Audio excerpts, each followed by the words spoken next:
नारीले नै अब देश चलाउनु पर्छ, नारीले नै अब देश चलाउनु पर्छ, पुरुषले महिलालाई साथ दिनु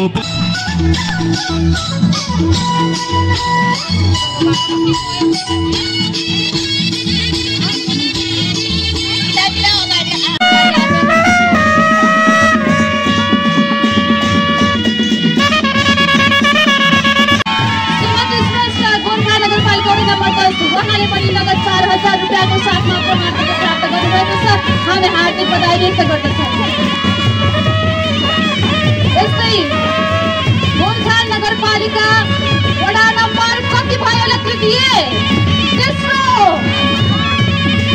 गोल्ड प्राइज प्राप्त गर्ने कुन वडा होला? गोर्खान नगरपालिका वडा नम्बर 5 प्रतिभा राणा पौडेल, उहाँलाई आमन्त्रण गर्दछु।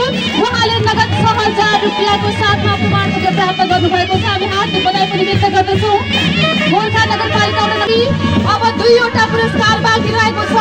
सेकेन्ड को हुनुभयो ल वडा नम्बर द्वितीय पुरस्कार प्राप्त नर्मदा खनाल कटेल, नर्मदा खनाल कटेलज्यूलाई म प्रमाणपत्र ग्रहणका लागि आमन्त्रण गर्दछु। उहाँले प्राप्त गर्नुभएको छ नगद 8000 रुपैयाँको साथमा प्रमाणपत्र। अब पहिलो पुरस्कार बाँकी छ।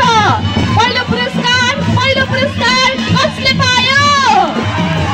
गोर्खा नगरपालिका वडा नम्बर 9 प्रमिला थापा सुयल, कृपया स्टेजमा आइदिनु होला। प्रमिला थापा सुयल, उहाँले नगद 10000 रुपैयाँको साथमा प्रमाणपत्र प्राप्त गर्नुभएको छ। हामी हार्दिक बधाई व्यक्त गर्छौँ।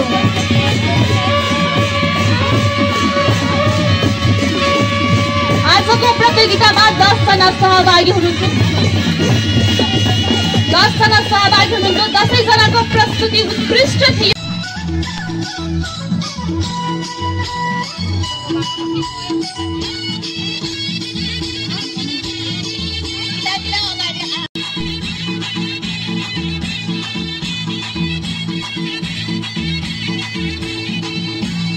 नारीले नै अब देश चलाउनु पर्छ, नारीले नै अब देश चलाउनु पर्छ, पुरुषले महिलालाई साथ दिनु पर्छ।